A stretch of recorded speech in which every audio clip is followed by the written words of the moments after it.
Randy, we've got a problem. What? They go. Reality's here. He's trying to crash the party. Reality? Who let him in? You're sad that people are mean? Well, I'm sorry. The world isn't one big liberal arts college campus. I don't have an agenda like I want people to do something. I need them to do something. I want them to avoid irrationality. I guess what interests me is just like what interests everybody else. It's just sort of what feels real.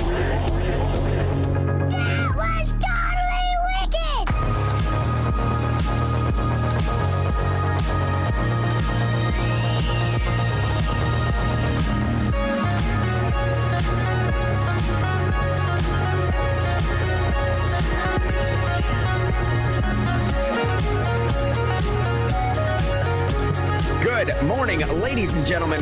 Welcome back to another edition of Real News in the Morning. My name is Mr. Henry. Yes, that's right. We are live on a Memorial Day holiday. Yes. It is not deceiving you. You are seeing us live. We have a fantastic show lined up for you today, as you see in the headlines right there. Happy Memorial Day, everyone. I have some Reagan clips pulled up. We're going to get in the mood a little bit. I'm already seeing in the comment section people going off about sort of an imperialist nation, war-driven. I get it. We're going to talk about a little bit of that. We're going to get in the mood a little bit. Happy holidays. Hopefully you're not having to do the work thing today. Let's see. We're also going to be talking about Joe Biden's weekend of gaffes, and we have a whole bunch of other stories lined up as well. David Shine Thompson sitting over there on the other side of the mic. Buddy, how you doing this morning? I am doing fantastic, sir. Happy Memorial Day to you and your family. And I just want to point out it's pretty cool that we're doing real news in the same time zone right now, which is pretty cool. We're not necessarily like next to each other, but Grant is in the Eastern time, the correct time. I am. I'm in the Eastern time zone, at least for a little while this morning. That is correct. We'll be driving back to the Central time zone a little bit later on today. But let's see here, man. Real quick, top of the show notes there. If you don't know, if you're just joining the program for the first time ever, click the description at the top of the Facebook tab there. You'll see the Evernote link. That's where all the show notes are linked. That's usually the best way to actually read through the show notes. You can follow along. It's usually step-by-step what we're doing here. Letter to the legislators, which you'll see there again. Tell your legislators here coming up, reject bailouts, rejectbailouts.com. We're going to be talking about this a little bit later on next week, possibly, but this is something that's still ongoing. You're seeing several headlines already do this sense of predictive programming. Okay, this predictive programming or conditioning, getting ready for when. I've seen multiple headlines of when is the next stimulus check coming? When is my next $2,000 check coming? Could I get $2,000 a month? When is the next $1,200 check coming? These are all headlines trying to get people prepared for when and if some of these bailouts are going to be happening. We here at Real News don't like the idea of the federal government bailing out states, and over a third of this new $3 trillion package is going to be going directly to bailing out states. If you don't like that idea as well, rejectbailouts.com, hit that petition up at the top of these show notes there. That letter will go directly to your senators. Also have a property tax issue going on in Nashville. If that's near and dear to your heart, hit that. Let them know don't raise our property taxes. Cut some spending first. And last, here's telemedicine. It's another thing that David and I are working on with the company that we work for. One quick point here, hard line of delineation again. This show that we do for David and I both, for Shine and I both, is something that we do in our spare time that we just love it. We love this community we're building. We love the comments from Facebook. I'm about to get to a few of them already here before the show even starts. We just like what we do. We like building community. And I really want to get some comments from the Facebook after I played this Reagan clip that's about to come up talking about Memorial Day, one of his Memorial Day speeches here. I want to get some comments from Facebook. One of the things we're working on, though, is telemedicine, keeping that going. The restrictions from telemedicine have been lifted during this COVID-19 shutdown period. So we want to make sure that that continues going forward. So with that being said, man, greatest audience in the nation appreciation segment. Let us know how you're doing, what you need help with, what you need prayer for, what you have praise for, encouragement with, businesses that are trying to innovate, any of that stuff, man. Bring it to our attention. We want to shower some praise on the community and let everyone know, how great you guys are. But let's get into this a little bit, man. Let's dive headlong into this Memorial Day thing. Sean, go ahead and hit him with at least a little bit of that Reagan Memorial Day speech. Maybe we won't go all along with it. We'll see how we feel, but go ahead and play that Memorial Day speech for him.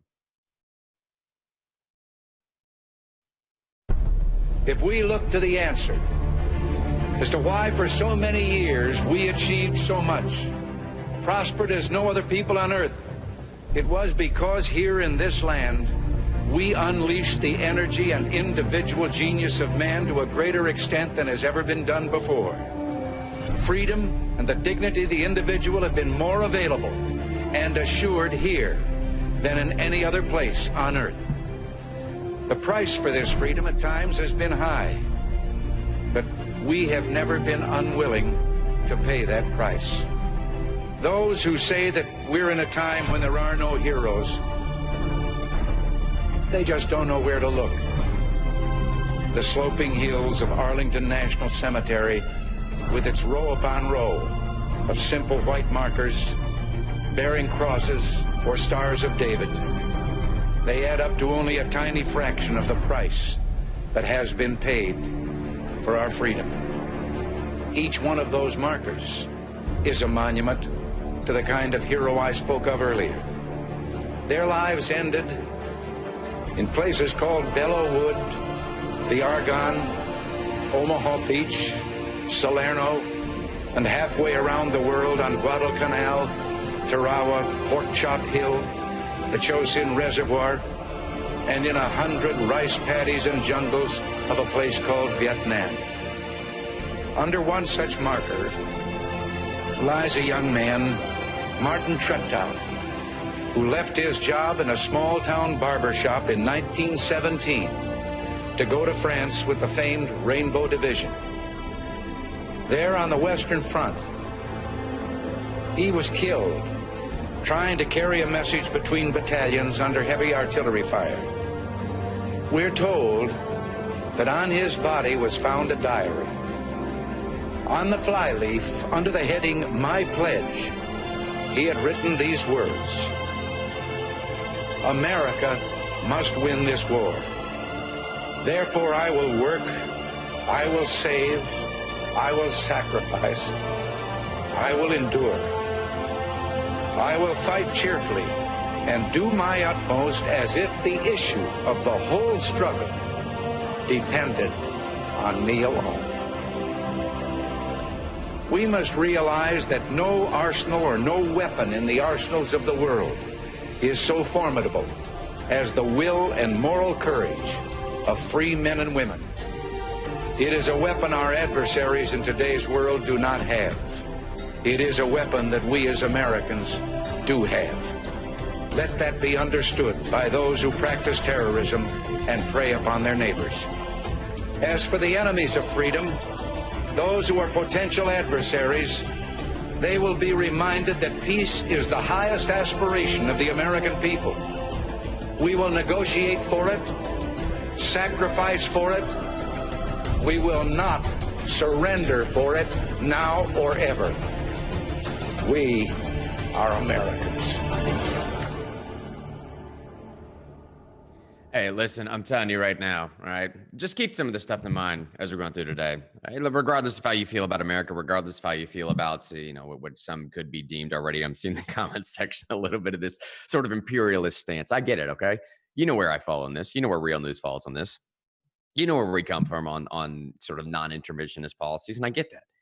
But I do think one of the things that makes America great is our ability to progress, our ability to look at new information, to look at what founded this country, to look and go backwards even to the original intention, and to constantly reteach ourselves that lessons. And we're young. We're a nation that's only been around for a couple hundred years, all right? We're going to make mistakes, and we're going to have to get things right going forward. I'm just saying right now, this is the day to focus on, especially, Shine. I'm telling you, buddy, especially with what's going on right now with this COVID stuff, okay? With what's going on with this COVID stuff, our ability to be able to progress and burn off things in the past that we don't need, to be able to focus on objective truths once again, to things that unite us and coalesce us together, right? Regardless of how you feel about Reagan as a president or the imagery that was used or anything else. Okay, one thing I think we can all get behind is that, love it or hate it, dude, America, in my opinion, is the best human thought experiment in the history of the world. Am I wrong? If I'm wrong, tell me why we have the longest lasting, oldest written constitution that's been replicated by almost every other major developed nation in the world. I do genuinely think that this human experiment that is called the United States of America is the greatest thing that's ever been done. So hold people accountable to that. Continually hold people accountable to that notion on this day, right? Talk about what was sacrificed so that we can be here. Whatever, man. I don't want to go too much of a rant on this, man. I'm not. But Shine, buddy, I don't know. Let me, if you want to hit some comments from Facebook, we can. I'll throw in a little bit of just happy Memorial Day stuff and what Memorial Day is about, for me anyway. You know, I think you can go back and not nitpick. What's a better word? Critique decisions made by the United States on war. But something that I'm not in a position to critique is people's willingness to sacrifice for an idea. And that's something that regular people who are not soldiers can do. You can do that without dying. So it's a very valuable thing. And I don't know about you guys, but even I feel the same way Grant does, but I was a little teary watching that deal. I mean, I have great uncles and many people throughout my history of my family who have died as American soldiers for this project. And today, I'm very thankful for them. So I just want to throw that out there, and I appreciate it. Happy Memorial Day, everybody.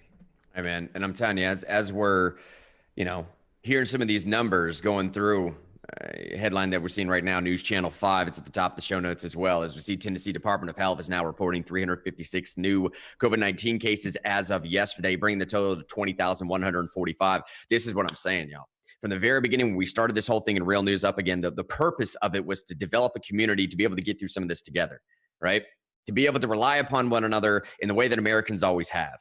And in spite of all the other trash and nonsense that the media tells us about ourselves, I would implore you, at least just for today, to not pay attention to that so much, to pay attention to the commonality, to the similarities, right?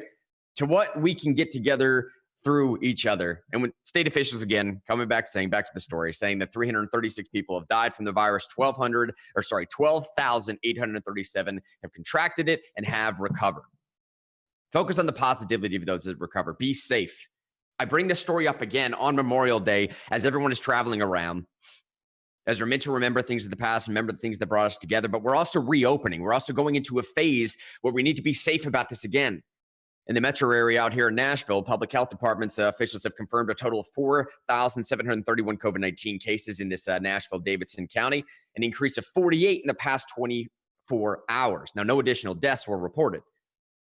Those confirmed cases range from the age of 1 month to 81 years old, and 53 people apparently have died in Davidson County. 3,528 individuals have recovered from the virus. I bring these numbers up again one more time just to let everyone know, as we're opening back up on this Memorial Day weekend, as we're remembering things of the past, and as we're going forward, remind everyone, look, you don't have to buy in necessarily to this false dichotomy of everything has to be open or everything has to be shut down.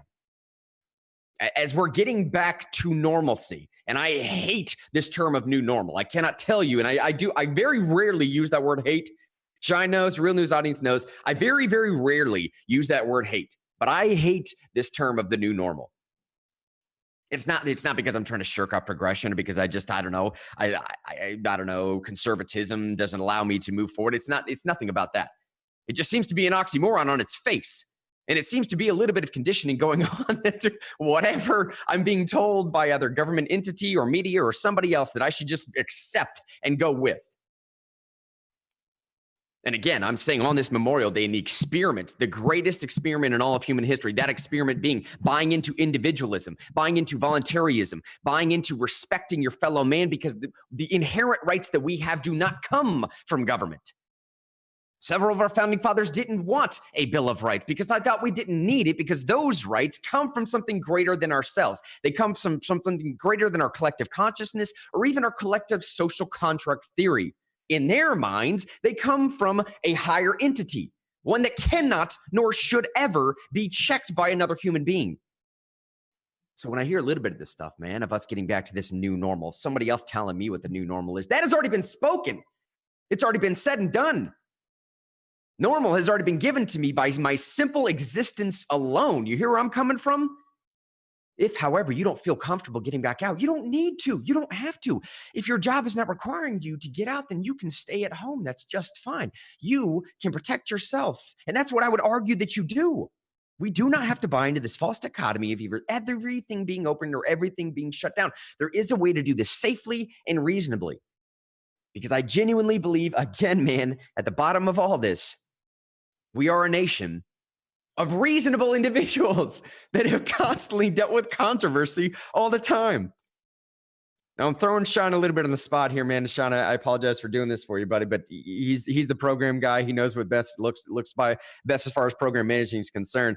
This point, buddy, do you think we should transition the story about how half of these tweets about coronavirus since January are coming from false or fake or bot accounts, or just move straight on to the Joe Biden weekend of gaffes, man? Because I don't know if we should keep it a little bit heavy or go a little bit light with it. I'm not really sure what the audience is feeling here. I really think that Twitter story is important. But let's give the people what they want. Let's just get right to the gaffes, man. That's what they want. That's what the people want. Yeah. To the gaffes that I can't even say. I can't personally say, or this channel would probably get messed up. We have to play a video of someone else saying it. Let's start then, Sean, with the clip that came out on Friday. And I will have to give this clip's coming from the first YouTube clip here. We'll see Joe Biden's weekend gaffes. And I will have to give quick credits here to our producer on the other end, Sean. He brought this clip to my attention literally about an hour or two after it happened. And it just the show notes were already put together on Friday morning, and I just honestly, we just didn't get around to it. But Sean was on this thing from the very beginning. If you don't know what I'm talking about, I'm virtually certain 100% of the audience watching right now probably knows what's going on. If you don't know what happened, Sean, go ahead and play that first clip there. We'll stop and pause a little bit along the way, but go ahead. Listen, you got to come see us when you come to New York, VP Biden. I will. It's a long way until November. We got more questions. You got more questions, but I tell you, if you have a problem figuring out whether you're for me or Trump, then you ain't black. It don't have nothing to do with Trump. It has to do with the fact I want something for my community. All right, pause right there, Sean. Let me we're going to break down as we go along, at least through this first clip. And there's a multitude of clips I want to get through with this particular story. And for real news audience in the comments section, let me know where you're coming from on this. Let me know how you feel about this. I might actually open up the call-in line here a little bit so people can call in and let me know. But a couple things I want to break down just to begin. Okay, so everybody clearly heard this because it's coming over the weekend. It was the only thing people were talking about. It was trending on Twitter for, I don't know, at least 2 days in a row. With the slight caveat of it trending on Twitter by Twitter, classifying and qualifying this statement as Joe Biden is interviewed about the African-American vote. I guess, yes, that is technically true. That's what was going on in the interview. And I paused there for a second just to say, please do yourself the service and go watch this entire interview. All right. Like I'm not one to necessarily recommend everybody go watch The Breakfast Club. The Breakfast Club is the talk radio program that this individual that you see on the left who's interviewing Joe Biden, he is one of the hosts of this show. His name is Charlemagnes God. Now, how or why he got that name, I don't know. I don't pretend to understand that, nor am I going to try and understand that. It doesn't matter. He's a decent interviewer. As far as industry standards go, he asks hard questions, and he doesn't necessarily care about what his reputation looks like outside of that or otherwise. The interview is not a bad interview, man. I'll tell you right now. Go watch the entire thing. And I'm not saying to put Joe Biden's comments into context. There is no context for those comments. I'm just saying to lend credence to that guy as an interviewer and the questions that were asked beforehand. Great interview, man, and very important issues. Now, on the very back end here, I think this is what set Joe Biden up as a problem, because partly later on in this same clip, we're about to see the Hillary Clinton gaffe. I think what had happened here, Shine, and I want to get some comments from Real News audience as well. Obviously, what ended up happening is Joe Biden got a little bit too comfortable. He got a little bit too comfortable. He was trying to throw some swagger out there. He was trying to, be a little bit relatable, and he just tried to throw something out there that, like, dude, really? And you say something like that, man, and all of a sudden, like, I read one comment over the weekend, and I'm not going to out this guy who it was, but he was qualified to make the statement, if I'll say. But his comment was essentially like, who's surprised about this? Why are you surprised by this? Who was surprised by Joe Biden making that kind of statement? It's not about Joe Biden. Who was surprised about Joe Biden sort of haphazardly or even subconsciously falling backwards into admitting what statistics will prove out anyways? That minority communities tend to vote Democrat. Now, if you don't like that, then break free of that mold is what I'm saying. If someone doesn't like hearing that, then that's totally fine. The point that I'm making is don't be shackled by that constraint. It's nonsense anyways. On its face, prima facie, it's absurd. And I really, really, really love what Charlemagne the God's response to that was. Didn't focus on what Joe Biden said, because what Joe Biden said, in my mind, doesn't necessarily need to be focused on. What are you talking about, Mr. Henry? That was one of the biggest gaffes of Joe Biden's career. Was it? Was it really? Was it, though? Joe Biden is a guy, this is run-of-the-mill stuff for Joe Biden.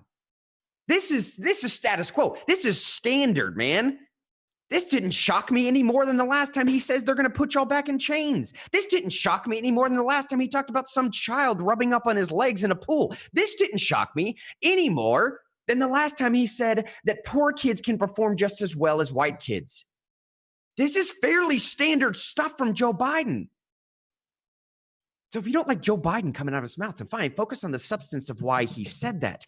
And Charlemagne's the God's response, dude, is so critical here. Sean, I don't know if you could find that, but could you just play that clip again real quick? I wanted them to hear what Charlemagne said. Yeah, just play it from the very beginning here. Yeah, we'll set this all. Go ahead and play that from the beginning. Listen, you got to come see us when you come to New York, VP Biden. I will. It's a long way until November. We got more questions. You got more questions, but I tell you, if you have a problem figuring out whether you're for me or Trump, and you ain't black. It don't have nothing to do with Trump. It has to do with the fact I want something for my community. I would love to see. Take a look at my record, man. I extended the voting rights 25 years. Biden goes on to another string of inaccuracies after this. But did you hear what he said? It don't have nothing to do with Trump. Trump's not the factor here, Mr. Biden. You're getting this all wrong. You're appealing to the wrong angle. It has to do with you as a representative doing something for my community. Dude, that was so beautiful to me. And frankly, I don't know, Shine, when I initially heard this, I thought what had happened, and this happens when you're interviewing sometimes. I'll tell you from personal experience, vulnerability breeding vulnerability here, right? When you're interviewing sometimes, Shine can speak to this, as soon as someone responds or the person you're interviewing responds, to keep the cadence of the interview flowing, sometimes I'll start formulating the question before they finish the response. It's a bad habit, very bad habit. Extremely bad habit in interviewing because you miss out on what should probably be responded to. I was fairly certain that's what had happened. That he had heard initially saying, well, if you haven't decided between me and Trump, and boom, right then, Charlemagne's decided I'm going to focus on the Trump thing. And didn't hear the "you ain't black" thing. But I don't think that's the case, man. Yeah. Who say that said again, Sean? Oh, I said that later on, Charlemagne the God defended Joe Biden, saying that he was joking around. Basically, I'm paraphrasing. Right. And that's what I'm saying, man. I don't think it was a mistake by Charlemagne's to not focus on the follow-up comment. I don't think it was something that he overlooked. I think it was truly genuine with response. But what Charlemagne's concerned about is, dude, this is why it's so beautiful to me. And this is why, in the vein of a Memorial Day, why we started off the program focusing on the sacrifices, focusing on the things that matter, focusing on burning off the things that don't matter, getting over the cult of personality is the theme for today. I kind of feel like Charlemagne's the God was doing a little bit of that when he said, it's not about Trump. Dude, you're getting it wrong. It's not about black, white. It's not about Trump. It's about my community, man. And yes, my community, for Charlemagne's the God perspective, could be the black community. But in a small microcosm effort, he was speaking to the totality of everybody. You're getting it wrong, Joe Biden. Dude, you're focusing on the specific, most vitriolic issues going on. Trump, Biden, blue, red, Democrat, Republican, sever another spike down the middle. Why don't you? And Charlemagne's the God says, dude, I'm focusing on what's right for my community, what you can do, how you can help me out, how we can build this together. I'm going to burn off that nonsense statement you just made and not even focus on it. I'm going to immediately move to what's going to progress us forward and grow us together. Yeah, and Shine, go ahead and play the rest of that clip here. We'll focus on a little bit of what Joe Biden said in response. Go ahead. I get overwhelming support from the black leadership, young and old. Every poll shows me way ahead. And black people saved your political life in the primaries this year. They have things they want from you. And one of them is a black woman running mate. What do you say to them? What I say to them is that I'm not acknowledging anybody who is being considered, but I guarantee you there are multiple black women being considered. We've seen it more clearly now. In a black majority county, they're 6 times more likely to die in a pandemic than a white county. They're disproportionately uninsured in the African-American community, disproportionately make up the essential jobs that they can't do at home. They're risking their lives every day. Enough's enough. What's something that you always carry with you? Hot sauce. Really? Yeah. Really? Are you getting information right now? Hot sauce. Hot sauce in my bag, Swag? Hot sauce. Really? Yes. Now, listen, yes. I just want you to know, people are going to see this and say, okay, she's pandering to black people again. Okay. Is it working? Yeah. Okay, now. There's Hillary Clinton, okay? That is Hillary Clinton. That is Hillary Clinton just, I suppose, being Hillary Clinton. I don't know, man. I don't know. Chime in here if you want, man, because I'm tired. Remember when she did that in South Carolina? Yeah. I ain't right ways tired. Didn't even do it. I look, I'm telling you, this is Hillary Clinton playing the same game, being called out for it, and then just straight up asking, okay, yeah, so we all know what's going on here in the same room, but is it working? Right? And frankly speaking, I think that was a little bit of a precursor for where this, and you saw that clip at the very end with Hillary Clinton. Those were the other two hosts of the Breakfast Club. I think Charlemagne's God was being set up, not being set up, but I think it was a sort of a callback moment to, okay, man, we've seen this game played before. I'm done with it, dude. I'm over it. I'm over all this. I'm over playing the nonsense games. COVID-19 is here. All right. We're in the midst of a pandemic. I just don't have time for the vitriol anymore. Shine, go ahead and if you can pull up the clip if you can. I mean, I'm going to skip around here a little bit. Pull up the clip of that Michigan GOP senator. He's a Senate candidate. His name's John James. He's slamming Biden for this statement, obviously, and obviously, you know, you're going to see some of his responses coming out. Yeah, just play this entire clip here. Michigan GOP Senate candidate, his name is John James. We'll listen to a little bit of this. Go ahead with that. Vice President Biden, with all due respect, your latest comments are both pathetic and hurtful. Your quote, if you have a problem figuring out whether you're for me or Trump, you ain't black. Well, I think that in civil discourse, we can have our disagreements on politics. But you challenging me and millions of other people out there on their blackness, descendants of slaves, from you, is some seriously condescending, out of touch bullcrap. You're embarrassing yourself, Mr. Vice President. Should you even be running for president in the Democratic Party that says they're for black people? Do you really believe that black people are owned by the Democratic Party? Do you really believe that a black person who doesn't vote for you is therefore not legitimately black? Have you forgotten the Republican Party was started in opposition for a Democratic Party that thought it was okay to own people? I am a man, Mr. Vice President. Too many people have died for me to have the right to think and vote for myself. But I wonder if Senator Peters agrees with you. I bet he does. When I get the chance to debate him, I think I'll ask. Let me say this here too, Sean. All right, I hope, maybe hope against hope, but I genuinely hope that type of rhetoric is something that both sides are going to start waking up to. But let me say here, importantly, very quickly, okay? I've been hanging out with my family over the weekend, and we've actually been having a multitude of conversations about how, look, the right and the left have their problems they need to solve. Republicans and Democrats, Republicans alike, also have their inconsistencies that they desperately need to take a look at. Just for sake of argument, if you don't believe me, if you don't know what I'm talking about, let's consider then, I don't know, the inconsistency of Trump. Not every major group is a massive monolith. I get that. Not every major Republican is going to be a massive Second Amendment supporter. I get that. But let's look at the Second Amendment for a second. As far as gaffes are concerned, in some sense, what Joe Biden is saying and doing is it's a slightly humorous moment. It's super offensive at the same time.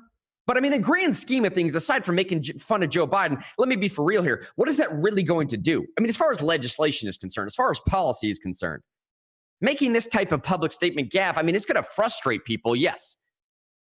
But overall, it's I don't know, what's the practical effect here in the sense of, I'll say this, okay? So we had Barack Obama as the president. I don't remember necessarily major legislation being passed for a suppressor ban.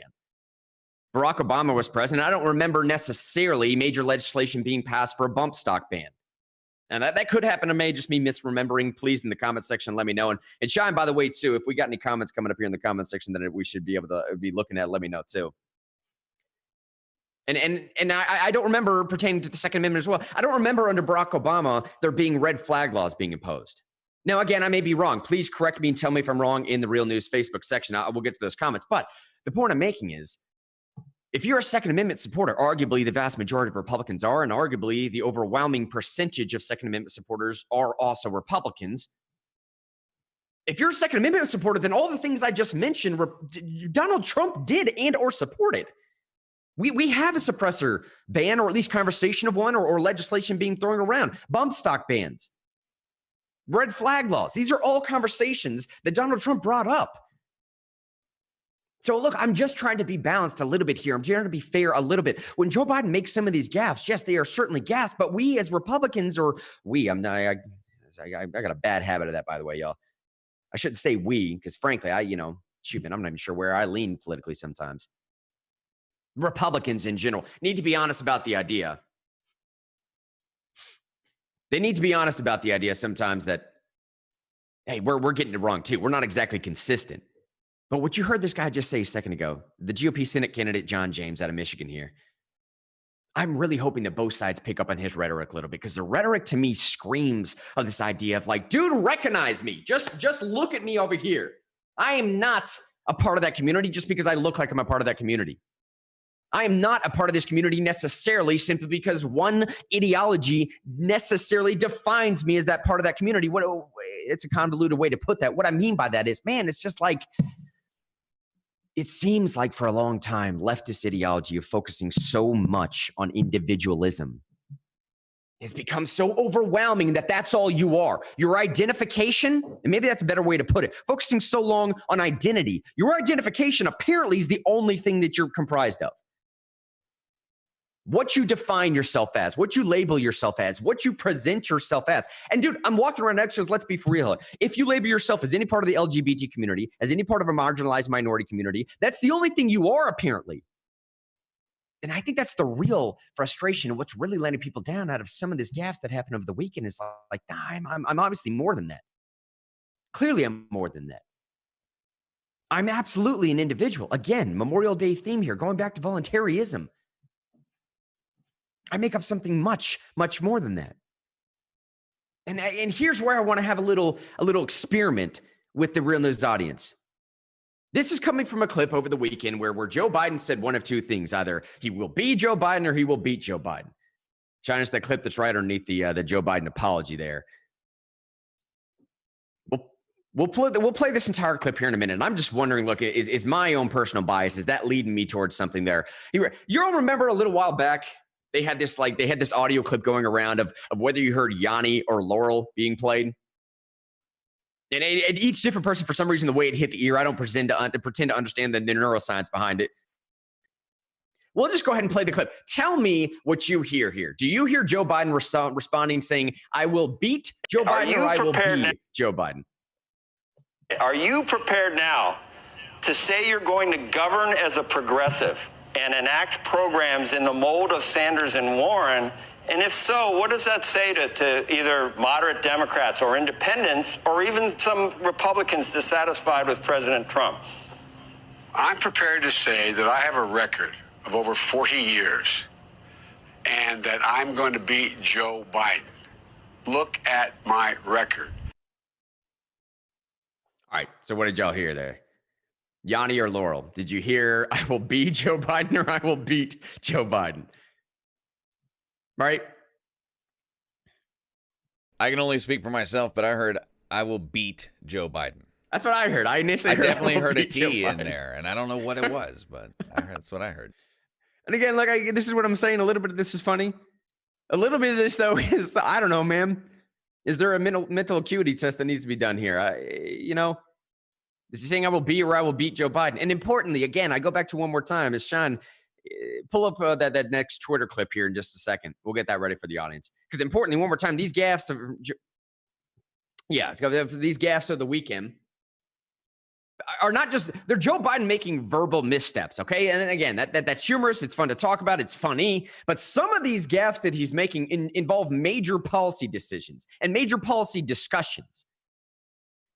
And I'm not sure that Biden is even thinking about the possible ramifications of those policies. Go ahead and play that clip real quick, Sean. If I'm president, Betsy DeVos's whole notion from charter schools to this are gone. Okay, so what was the problem with that, Mr. Henry? All right, well, break this down for a second.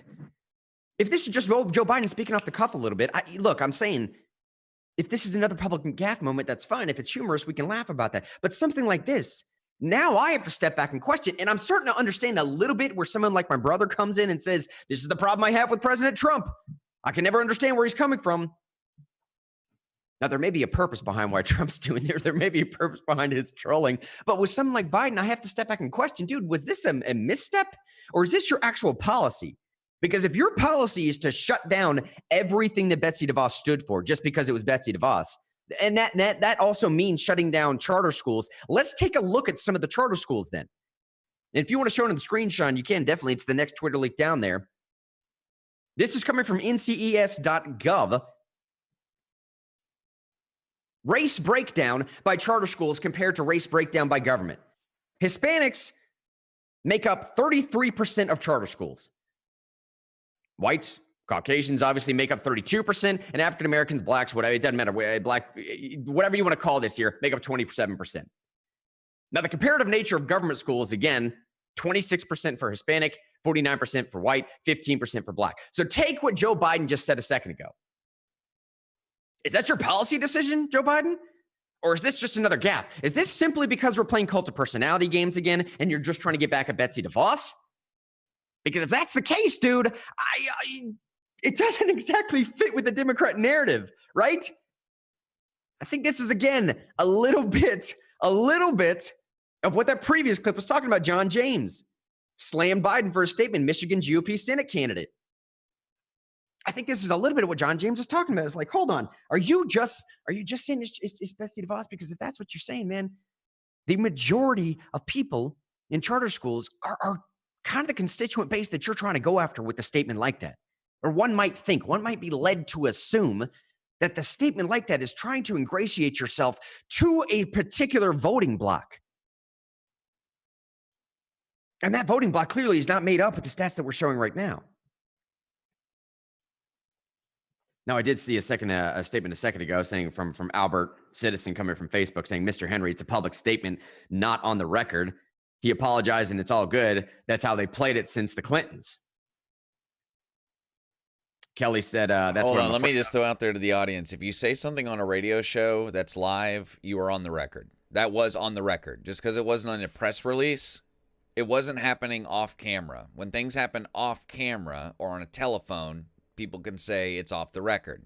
But if you're on a live production show, everything you say is something you can be held accountable for.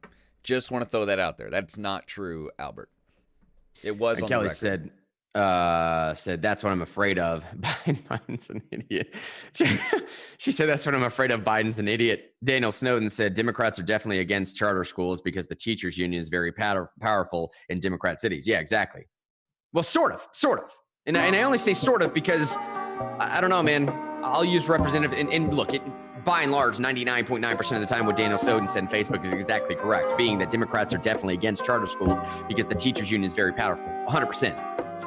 99.9%. That other 0.01%, if you look at someone like a Representative John DeBerry, now, granted, he just got kicked out of the Democrat Party, so maybe this argument already falls on its face, but at least someone like a John DeBerry who is solely concerned about his constituents.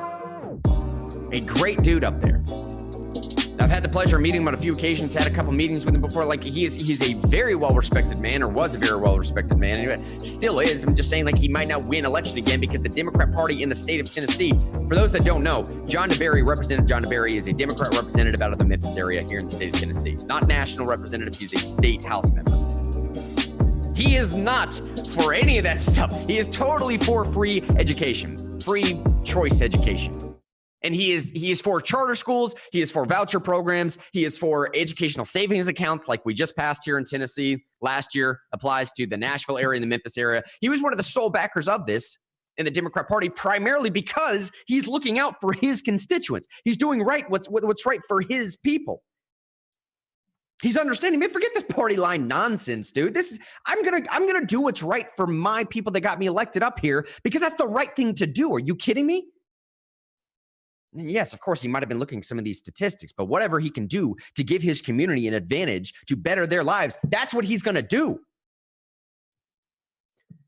And as we're moving into this next story here about, half the Twitter stories pertaining to coronavirus possibly coming from fake accounts, it gives me pause yet one more time of like, dude, we were also talking over this weekend. My little niece has a YouTube account. Name's Lexi. She reached out to my wife and said, hey, I want to interview, Grant about a question that I've been having. She's 14, 15 years old now, I think. A question she's been having because none of her friends stop to question what truth is. They never really ponder on, say, what is and is not, what's truth and what's false, and what's real and what's fake. And they don't have opinions on much stuff that she has opinions on, is the point that she's making. Now, at 14 or 15 years old, that's where a lot of people are. It's where most people are. It's where I was, for sure. That was the last thing in my mind of what's true and what's not true. But that's where she's at. That's what she's thinking. And she wants to ask that question to me, the question being of, how do you determine if something is true? When my wife came to me and asked me that question last week sometime, said, Lexi wants to interview about this. I thought, I kind of did one of those. Like, I come on here every single day and pretend to espouse like I know what actually is truth. Dude, I don't know.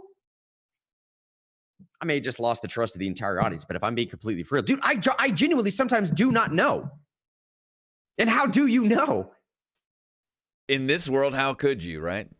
Exactly, man. In this world now, where it's literally just one traded logical fallacy for another, right? Now I'm going to hit you with my appeal to authority real quick because my source is more source worthy than your source. That's all right. I'll hit you back with an ad hominem because I can attack you personally, not even worry about the argument that you just made, because you didn't actually make an argument. All you did was give me a source. So therefore, my ad hominem logical fallacy is justified because all you used was a logical fallacy of appeal to authority. That is the arguments that we have. And it goes something like this. Here's this CNN article. You're a moron. CNN isn't to be trusted. That's what it sounds like. But what we just ended up doing is trading one logical fallacy for another, and no truth has been asserted there either way. It feels like it did. But check out this Twitter story here. How do you really know? NPR now coming out and saying nearly half of Twitter accounts spreading messages on social media platform about the coronavirus pandemic are likely bots. If you don't know what bots are, I'll tell you here in just a second. Now, this came from researchers at Carnegie Mellon University. They said this as of last Wednesday. Using a so-called bot hunter tool, researchers flagged accounts that tweet more than is humanly possible or claim to be in multiple countries within a few-hour period. Pause there real quick. That statement was a little bit later down in the article. I pulled that and put it back up here, importantly, to describe for people what bots are. Most of our audience knows what they are. For those that don't, here's what they are. A bot would just simply be this. If it's an automated account, okay? It's a robot account. They found them by these accounts that are tweeting more than humanly possible. I mean, even if you're hitting, copy, paste, copy, paste, copy, paste, copy, paste, you're doing it faster than your little thumbs could push, even on multiple screens. And you're doing it within multiple countries within just a few hours of each other. So if you have one, I don't know, in Egypt somewhere, and then literally an hour and a half later, it's over here in North Carolina somewhere, it's highly unlikely that same account user hopped on some, I don't know, jet plane. It's not happening. So there's at least some rationale behind how they find these bot accounts. Now, researchers say that they examined a Twitter account followers' frequency in tweeting and how often the user is mentioned on the platform in determining whether the Twitter is a bot account or not. Now, going back to the top of the story here, these researchers culled through more than 200 million tweets. One more time, pause for effect. 200 million tweets discussing the virus since January and found that about 45% were sent from accounts that believe and behave more like computerized robots than humans. 200 million tweets since January about coronavirus, and then more than 45% were sent from accounts that were just not real, fake, behave like robots. So the inevitable, obvious follow-up question is why and who? For what particular purpose? This article says that it's too early to say conclusively which individuals or groups are behind the bot accounts, but researchers said the tweets appear to be, get this right, here it is. Researchers said that the tweets appear to be aimed at sowing division in America. Really? All right. Well, job accomplished. I mean, however you look at it, dude, job well done, right? Goodness gracious, man. Half of the tweets, and like maybe you don't do Twitter, that's fine, but a lot of people do. We were actually just talking about this last night. Why Twitter accounts are so important for some people, because I'll tell you, man, Twitter accounts sometimes is what sets the narrative. Twitter accounts are what create virability, if that's not a word, but the viral nature of narratives. They will break loose on Twitter, and after the fact, CNN and Fox News will report on them retroactively. So Twitter, unfortunately, is the thing that's setting the narrative standard from time to time. And I'm not saying they did it in this case, but what I am saying is maybe on a day-by-day basis where they could have focused on a different story. Or maybe we could have focused on some of the positive aspects that are coming out of this. Or maybe we could have focused on the lives that were saved. Or maybe we could have focused on like how we got it right. Instead of how, I don't know, let's just pick an example off the top of my head. How terrible it was that we wasted so much money on all these, these hospital beds that were never used, and all these makeshift little areas, and that ship that pulled up in the harbor of New York City, how that was all a massive waste and we just got it wrong. Maybe the spin could have been like, well, look at how we got it right though. Look at how many lives we saved because of that. Maybe we didn't need to continually sow division. Maybe there didn't need to be so much vitriol there. I don't know. I'm going on a rant a little bit, but I'm starting to come around a little bit to what this article is saying. Now, this is where they lose me a little bit with this next quote. It's coming from Kathleen Carley. She's a professor of computer science at Carnegie. She's one of the people that was conducting the study, and she said, "We do not know who this is coming from, obviously. It looks like a propaganda machine, and, quote, it definitely matches the Russia and Chinese playbooks." Yeah, I hope not, but possibly. I mean, I'm telling you right now, dude, like, go one more time tagging this Russiagate story, because this is another thing that's going on in news. If you haven't made up your mind right now on what the Russiagate thing was, dude, it's Russia setting fires. That's what it is. It's Russia just in a pure chaotic sense, just setting fires to see how much division they can sow across the country. And frankly speaking, Sean, I think that's one of the more bipartisan angles to take in that entire Russia story, and possibly to take in this entire story as well. I think they're taking advantage of the fact that we do not spend time talking about nuance. We are incredibly reactionary, incredibly predictable as a culture and society, which makes us as easy to play as a guitar or a piano. So if you do things, you have guaranteed outcomes if you put certain things out there into our culture, because we do not think, and we definitely do not think, oh, this whole argument may not be organic. It may be just to make us all mad and make us make mistakes. We never think that. We haven't thought that for 4 or 5 years, but at the same time, we are thinking that at the same time. We have this weird cognitive dissonance where we know there's propaganda. They legalized U.S. propaganda, and we've done, I mean, how many millions of dollars have we spent trying to decipher international propaganda coming into the United States? Right. So we know it, but we don't discuss it, and we don't integrate that into our reactions to stories or reactions to Twitter. And I don't know. I think they're taking advantage of the fact that we are incredibly predictable. So predictable. Yeah. And honestly, man, here's the part of the story that I don't necessarily like, but I have to, man, it's must be mentioned to finalize this story, to round it out. Yeah, it's down at the bottom of the show notes. If you're following along here on in Real News, go click the Evernote link there at the very top. And you'll see, by the way, everyone that's following along with this, anytime I put something in red lettering there, just don't focus on the terrible grammar with that too much, because that's my writing. All right. Most of this is just copy and pasted, getting out all the nonsense fluff so we can just get to the pure facts of the argument here. So if you're following along in the show notes, that's why I put it together for you, so you don't have to deal with the ads, so you don't have to deal with the pure opinion. Every now and then you do have to deal with my opinion, and this is one of my opinions. Maybe it doesn't matter that I have a major problem with bots sowing division in America right now. And I say that because Twitter has already said in the past that bot accounts are not technically always in violation of its rules. Now, I know that sounds absurd because it sounds like the right thing to do, but again, I got to be true to the ideals here, saying if a private company wants to allow that to happen, by all means. And I don't see, this is a weird thing. I don't know how this technically falls within the parameters of free speech, because, like, I guess it's obviously still free speech if you put a megaphone in front of your face. And that's in a very weird digital sense what's being done here. Do you understand the analogy?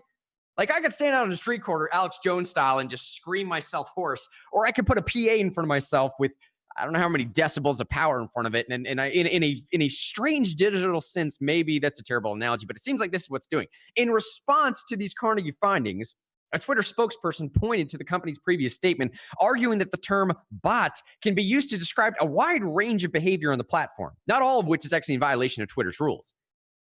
This is what they said, quote, people often refer to bots when describing everything from automated account activity to individuals who would prefer to be anonymous for personal or safety reasons, or to just avoid a photo because they've got a strong privacy concern. Going on to say, those in positions of political power can sometimes use this to tarnish the views of people who may disagree with them or online public opinion that's not favorable. Nevertheless, Twitter says that in spite of that, right? In spite of the fact that bot can be this sort of like just ambiguous term that applies to anything and everything or nothing at all, and it's a quick way, much like the term conspiracy theory, just to completely negate an argument entirely. Just turn something a conspiracy theory and therefore no one pays attention to it. You just call it a bot online and therefore nobody pays attention to it, right? People in political power can do that. Nevertheless, in spite of that statement from a Twitter representative, Twitter did say that its automated systems have challenged, I'm not exactly sure what challenge means, I guess flagged or whatever, but it's challenged 1.5 million accounts, not just tweets, but 1.5 million accounts that were targeting discussions about COVID-19 with malicious or manipulative behavior. And on top of that, last week, Twitter unveiled its new labels. There's another link for that story as you're seeing on your screen right now if you want to follow along. Twitter unveiled its new labels that will accompany misleading, disputed, or unverified tweets about coronavirus. It's an effort that attempts to tamp down the rapid spread of tweets carrying harmful or false misinformation about the global crisis. And again, man, part of my real concern with this, I was talking to my sister about this last night, actually. Part of my real concern about this whole story is that some of this stuff is not just sowing division, all right? It's one thing to sow division so you mess around with an election. Okay. It's a different thing when we see the mental health crisis that is accompanying this COVID-19 stuff.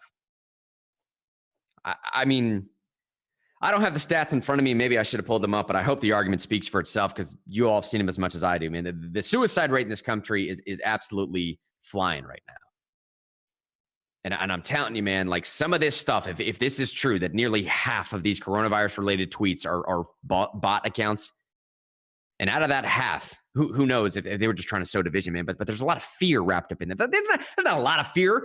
I just caught myself saying that. It's only fear wrapped up in that. It is purely fear. Now, yes, some of it is statistically accurate fear that you need to pay attention to. It's nevertheless fear. Be afraid of this virus because it can kill you for said reasons. Okay, valid, accurate, but still be afraid is the point. Hey, Mr. Henry, I can give you some headlines on the suicide stats. New York Post from 22 hours ago, California doctor claims he's seen more deaths by suicide than coronavirus. Daily Mail, Doctors John Muir Medical Center, Walnut Creek have seen more deaths by suicide than coronavirus. Express, suicide killing more people in California than coronavirus. ABC News 7, coronavirus impact, suicides on the rise amid shelter in place. USAnews.com, experts warn of surge of suicides tied to coronavirus. That's just like 10 in a quick Google search. That's what I'm saying, man. I'm not trying to take too much of a leap here, okay? Obviously, I'm not trying to. I have no way to verify or validate or I don't know, man, whatever the term you're looking for. I have no way to definitively prove that half of these Twitter accounts spreading and sowing division is in part what's responsible for some of these suicides. But I can tell you right now, man, I know what I'm talking about a little bit. I know what it is to struggle with some of this fear, right? And if they're staying on Twitter all day long, some of the stuff is creeping into their subconscious. And what creeps into your subconscious is this strange validation of a fabricated world, this strange validation of living in pure fear, this strange validation that the more you read about somebody else also having that same sense of fear as you, or you think they do, because it could be fake, the more it reinforces your idea that you should be as afraid as they are, right? And one time, real quick, I'm not telling anyone don't look at the facts. I'm not saying don't look at the statistics. I'm not saying don't try and protect your loved ones. I'm not saying don't be careful. What I am saying is this type of trash right here, man, Sometimes you can feel it happening to yourself. You may not be as bad as me about this, but you can feel it happen to yourself when you're reading through tweet after tweet after tweet. And they're all saying the same things. They're all feeling as afraid as you are. Now all of a sudden, man, maybe my fears are justified. And the more justified my fears get, now you just start you get what I'm saying? It's a perpetual downward cycle and you start caving in on yourself. I can already feel how suffocating some of this stuff is, man. And it's just sick. It disgusts me. And actually, let me end the show with this here, Sean. Let me end the show with this Reason story. This Reason with Joe Jorgensen. It's not a major headline. But I do want to just bring this up real quick. Libertarian Party presidential nomination happened over the weekend. And this seems like an awkward transition. Yes, I get it. How in the world, Mr. Henry, do you go from a story about half of the tweets on COVID-19 related Twitter accounts are fake to a libertarian? This is what I'm saying, okay? We need a new perspective.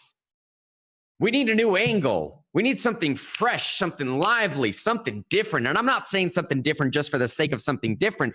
We need something different that holds us accountable for what we used to believe in, what we should believe in, I would think. The simple basic notions of the precepts of this country, the fabrics that we were founded on, truth, justice, the virtues that make us great, right? Like if you could program a robot, the things you would want to put into that robot. I'm not trying to speak too highly of the Libertarian Party here. Please understand. I'm not even necessarily telling you to go look at Joe Jorgensen too much, as you see the headline on your screen right now. All I'm saying, do yourself a favor and just go look at some of those policies. Go look at a little bit of what the Libertarians stand for. Do this for me, all right? Go look a little bit of what anarcho-capitalists stand for. And I'm speaking clearly here to my Republican brethren, if you will. But just go look a little bit into what it is that libertarians and libertarianism is trying to hold the Republican Party accountable to, right? And I don't know, man, maybe I'd say the same thing about Democrats if go look at some anarcho-communists and do the same thing. But I don't pretend to understand that world, so I'm not going to comment on that. Yes, I've read the philosophy. I get it. I understand it, but it's not my political leaning, so I'm not going to speak to it. This is. Here's the story real quick in a basic nutshell. They had a virtual meeting over the weekend, a day-long, if not multiple day-long meetings here. After 4 ballots, 1,035 delegates assembled for the Libertarian Party's online convention. I believe it was the first time ever. Don't quote me that, but I'm fairly certain it's the first ever time online conventions happened for the Libertarian Party. They selected Joe Jorgensen as their presidential candidate. She won with slightly over 51% of the votes. Not every delegate voted in every single round. On the 4th ballot, with 524 votes. Now, Jacob Hornberger, he came in second with nearly 28% of the vote, and Vermin Supreme came in third with 20% of the final vote. Now, again, maybe I'll ask the audience a polling question as we're on our way out here, hitting the 11 o'clock mark. You know, what do you think? What do you think the possibility of a third option? I don't know. Maybe I could be as honest with this as possible, man. And I'm telling you, I don't know where you stand with this, but I would like to see. I would like to see a President Trump. Let me say this statement, Sean, here, and I'll give it a little bit of pause, a little bit of breathing room for the audience to respond, because it's a fairly controversial one, and then we'll hit the music after this. But I would like to see President Trump, oh gosh, be slightly challenged by a third party. Yeah, man, I said it. I would like to see a President Trump be slightly challenged by a third party candidate in libertarian vein, because if that happens, if a Libertarian Party candidate can get 5 or 7% of the vote, and I get it, it's likely going to be pulling away from a Republican vote. This is extremely honest opinion for me here. My opinion only, not on behalf of any other organization, anybody we work for, necessarily even on behalf of Real News or Unshine. This is just my opinion. I would like to see that happen, and I say that 5, 7% of the vote, something like that, a Libertarian Party getting, because if and when Trump wins again, and I'm predicting right now Trump will win by a lot. Yeah, I get it. We've been talking about the divisiveness all day long and how everything's divided, right? I get it. I do think Trump's going to win by quite a bit, so I don't think this necessarily be a problem for him winning. But if a Libertarian candidate can get that much, I think Trump will go into his next 4 years and think to himself, like, man, all right, I got to get back to those conservatives, right?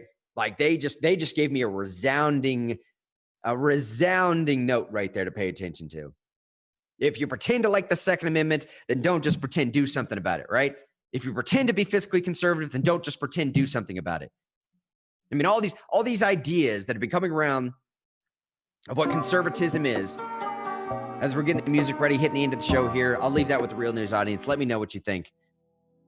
Hit up your anarcho-capitalist friends. Hit up your libertarian friends. Ask them what they think about this thing that happened over the weekend. Just start trying to look for a different alternate perspective, because I'm telling you right now, as we're going through some of these stories with Joe Biden's gaffes over the weekends and President Trump, dropping the ball in the Second Amendment, I don't know. I'm just saying, hold people accountable. I don't pretend to think that we can overcome the duopoly this way.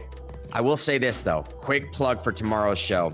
Our buddy Zig from Pennsylvania, he tweeted at Sean and I both yesterday a story directly related to this idea of the duopoly. I'm going to be researching that tonight and bring it back with y'all tomorrow, because I'm stuck here, man. I got a bit of a problem with this, honestly, and I'm not exactly sure how to overcome it. But with that being said, hope you enjoyed the show today. We will be back tomorrow doing it big. My name is Mr. Henry, David Sean Thompson, signing off for both of us. We love you all. See you soon.